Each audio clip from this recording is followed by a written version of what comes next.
Hello, ഇന്ന് ഞാനൊരു അടിപൊളി ബീഫ് ബിരിയാണി ആയിട്ടാണ് വന്നിട്ടുള്ളത്.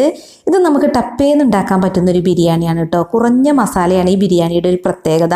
അതുപോലെ ഇതിലേക്ക് കുറഞ്ഞ ചേരുവകൾ മതി കേട്ടോ. സവാളയൊക്കെ വളരെ കുറച്ച് മതി. പെട്ടെന്ന് ഉണ്ടാക്കാൻ നല്ല ടേസ്റ്റുമാണ്. അതാണ് കേട്ടോ ഇതിൻ്റെ ഒരു പ്രത്യേകത.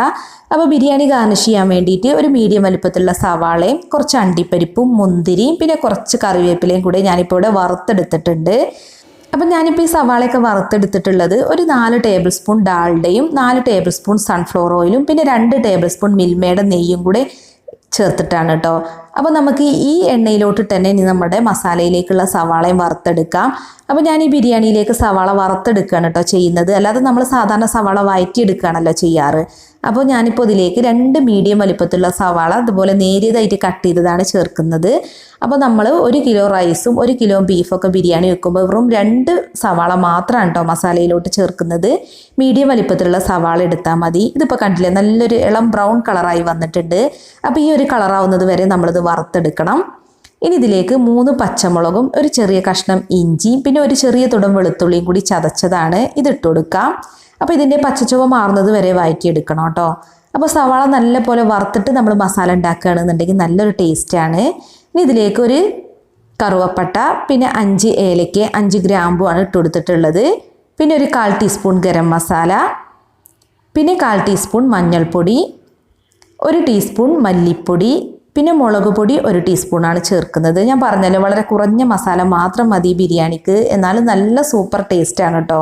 അപ്പോൾ ഇനി നിങ്ങൾ ബിരിയാണി ഉണ്ടാക്കുമ്പോൾ ഇതുപോലെ ഒന്ന് ഉണ്ടാക്കി നോക്കൂ. അപ്പോൾ മസാലയുടെ പച്ചച്ചുവ എല്ലാം ഇവിടെ മാറിയിട്ടുണ്ട്. ഇതിലേക്ക് 3 ചെറിയ തക്കാളിയാണ് കേട്ടോ ചേർക്കുന്നത്. തക്കാളി ആണെങ്കിൽ കൂടുതലൊന്നും ചേർക്കേണ്ട ആവശ്യമില്ല. അപ്പോൾ ഇനി നമ്മൾ ഈ തക്കാളിയുടെ പച്ചച്ചുവ മാറുന്നത് വരെ ഇതൊന്ന് വേവിച്ചെടുക്കണം. അപ്പോൾ ഇത് നല്ല പോലെ ഒന്ന് മിക്സ് ചെയ്തിട്ട് നമ്മൾ ഇനി ഇത് അടച്ച് വെച്ചിട്ട് കുക്ക് ചെയ്യണം കേട്ടോ. തക്കാളി നല്ല പോലെ വെന്തുടയണം. അപ്പോൾ തക്കാളിയൊക്കെ വെന്തുടയുന്ന സമയം കൊണ്ട് നമുക്ക് റൈസിനുള്ള വെള്ളം തിളപ്പിക്കാം. അപ്പോൾ വെള്ളം ചൂടായതിനു ശേഷം ഇതിലേക്ക് ഒരു കറുവപ്പട്ടയും 5 ഏലയ്ക്ക 5 ഗ്രാമ്പും പിന്നെ ആവശ്യത്തിന് ഉപ്പും കൂടെ ഇട്ട് കൊടുത്തിട്ടുണ്ട്.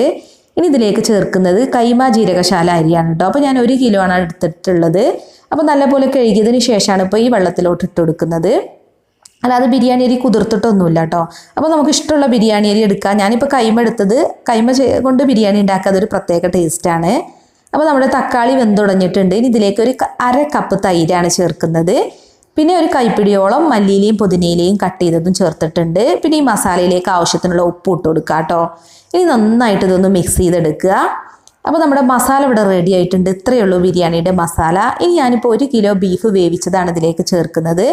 അപ്പോൾ ബീഫ് കുക്കറിലാണ് കേട്ടോ വേവിച്ചിട്ടുള്ളത്. ഒരു 5-6 വിസിൽ വരുന്നത് വരെയാണ് ഞാൻ ബീഫ് വേവിച്ചത്. അപ്പോൾ അതിലുള്ള വെള്ളത്തോട് കൂടിയാണ് ഇപ്പോൾ ഈ മസാലയിലോട്ട് ചേർത്തിട്ടുള്ളത്. കുറച്ച് വെള്ളമുള്ളൂ, അതുകൊണ്ടാണ് വെള്ളത്തോട് കൂടി ചേർത്തത്. പിന്നെ ഞാൻ ഉപ്പും മഞ്ഞൾപ്പൊടിയും മാത്രം ഇട്ടിട്ടാണ് കേട്ടോ ബീഫ് വേവിച്ചത്, വേറെ ഒന്നും ചേർത്തിട്ടില്ല. അപ്പോൾ ഇനി നമ്മൾ ഈ മസാലയും ബീഫും നന്നായിട്ടൊന്ന് മിക്സ് ആവാൻ വേണ്ടിയിട്ട് ഇത് അടച്ച് വെച്ചിട്ടൊന്ന് കുക്ക് ചെയ്യുക. അപ്പോൾ ബീഫിലെ വെള്ളമെല്ലാം വറ്റുകയും ചെയ്തോളും. ഒരു 10 മിനിറ്റൊക്കെ ഒന്ന് വേവിച്ചെടുക്കാം കേട്ടോ. അപ്പോൾ നമ്മുടെ ചോറ് ഇവിടെ നന്നായിട്ട് കുക്കായിട്ടുണ്ട്. ഇനിയിപ്പോൾ ചോറ് ഇതിൽ നിന്ന് ഊറ്റിയെടുക്കാം. അപ്പോൾ നമ്മൾ ചോറ് ഊറ്റിയിട്ടാണ് കേട്ടോ ബിരിയാണി ഉണ്ടാക്കുന്നത്, അല്ലാതെ വറ്റിച്ചിട്ടൊന്നുമല്ല. അങ്ങനെ ആകുമ്പോൾ പിന്നെ വെള്ളം അധികമാവുന്ന പ്രശ്നമൊന്നുമില്ലല്ലോ. അപ്പോൾ നമ്മുടെ മസാലയൊക്കെ ഇപ്പോൾ ഇവിടെ ഏകദേശം നന്നായിട്ട് മിക്സായി വന്നിട്ടുണ്ട്. വെള്ളമൊക്കെ കണ്ടില്ലേ, കുറേയൊക്കെ വറ്റിയിട്ടുണ്ട്. പിന്നെ നന്നായിട്ട് വെള്ളം വറ്റാൻ വെയിറ്റ് ചെയ്യൊന്നും വേണ്ട കേട്ടോ. കാരണം നമ്മൾ ഗ്യാസ് അടുപ്പിലാണ് ദം ചെയ്യുന്നത്. കണ്ടില്ലേ, ബീഫ് നന്നായിട്ട് വെന്തുടഞ്ഞ് വന്നിട്ടുണ്ട്. അപ്പോൾ നല്ല പാകത്തിന് ബീഫ് വേവണം കേട്ടോ, എന്നാലാണ് ബിരിയാണി നല്ല ടേസ്റ്റ് ഉണ്ടാവുക. അപ്പോൾ ഇനി ദം ചെയ്യാൻ വേണ്ടി കുറച്ച് മല്ലിയിലയും പുതിനയിലയും കട്ട് ചെയ്തതും കുറച്ച് വറുത്ത് വെച്ചിട്ടുള്ള അണ്ടിപ്പരിപ്പും മുന്തിരി സവാളയും അതിലേക്ക് ഇട്ടിട്ടുണ്ട്. ഇനി ഇതിൻ്റെ മുകളിലേക്ക് നമ്മൾ വേവിച്ച് ഊറ്റി വെച്ചിട്ടുള്ള ചോറ് ഇട്ട് കൊടുക്കുക. ഞാൻ 2 ലെയറായിട്ടാണ് കേട്ടോ റൈസ് ദം ചെയ്തെടുക്കുന്നത്. എന്നിട്ട് നന്നായിട്ടൊന്ന് നിരത്തി ഇട്ട് കൊടുക്കുക ചോറ്. പിന്നെ നമ്മൾ നേരത്തെ ചെയ്ത പോലെ കുറച്ച് മല്ലിയിലയും പുതിനയിലയും അണ്ടിപ്പരിപ്പും മുന്തിരിയും ഒക്കെ വറുത്ത് വെച്ചിട്ടില്ലേ, അതും കൂടെ ഇട്ട് കൊടുത്തിട്ട് കുറച്ച് ഗരം മസാല 1/4 ടീസ്പൂണോളം ഗരം മസാലയാണ് ഇട്ട് കൊടുക്കുന്നത്. പിന്നെ 2 ടേബിൾ സ്പൂൺ നെയ്യും ചേർക്കുന്നുണ്ട്.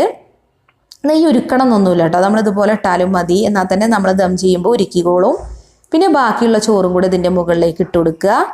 എന്നിട്ട് നമ്മൾ നേരത്തെ ചെയ്ത പോലെ തന്നെ നന്നായിട്ടൊന്ന് നിരത്തി ഇട്ട് കൊടുത്തിട്ട് പിന്നെ വറുത്ത് വെച്ചിട്ടുള്ള അണ്ടിപ്പരിപ്പ് മുന്തിരി പിന്നെ പുതിനയിലയും മല്ലിയിലയും പിന്നെ ഒരു 1/4 ടീസ്പൂണോളം ഗരം മസാലയൊക്കെ ഇട്ട് കൊടുക്കണം കേട്ടോ. അപ്പോൾ നമ്മൾ ദം ചെയ്യുമ്പോൾ ഗരം മസാല ഇട്ട് കൊടുത്തു കഴിഞ്ഞാൽ അത് നല്ലൊരു ടേസ്റ്റാണ്.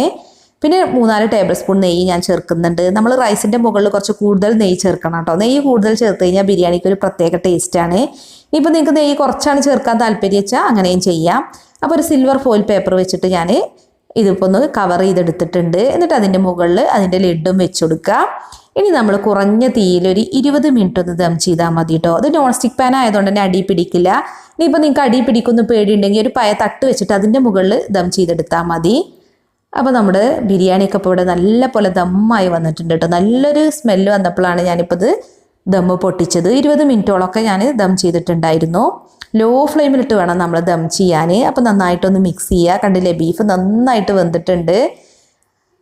അപ്പോൾ നമുക്കിതൊരു സെർവിങ് പ്ലേറ്റിലേക്ക് മാറ്റാം. നല്ല ഫ്ലേവറാണ് കേട്ടോ വരുന്നത്. നല്ല ടേസ്റ്റി ആയിട്ടുള്ളൊരു ബീഫ് ബിരിയാണി ആയിരുന്നു. അപ്പോൾ ഇനി നിങ്ങൾ ബീഫ് ബിരിയാണി ഉണ്ടാക്കുമ്പോൾ ഇതുപോലെ ഒന്ന് ഉണ്ടാക്കി നോക്കണം. വളരെ കുറഞ്ഞ ചേരുവകളും മതി, എന്നാൽ നല്ല ടേസ്റ്റുമാണ്.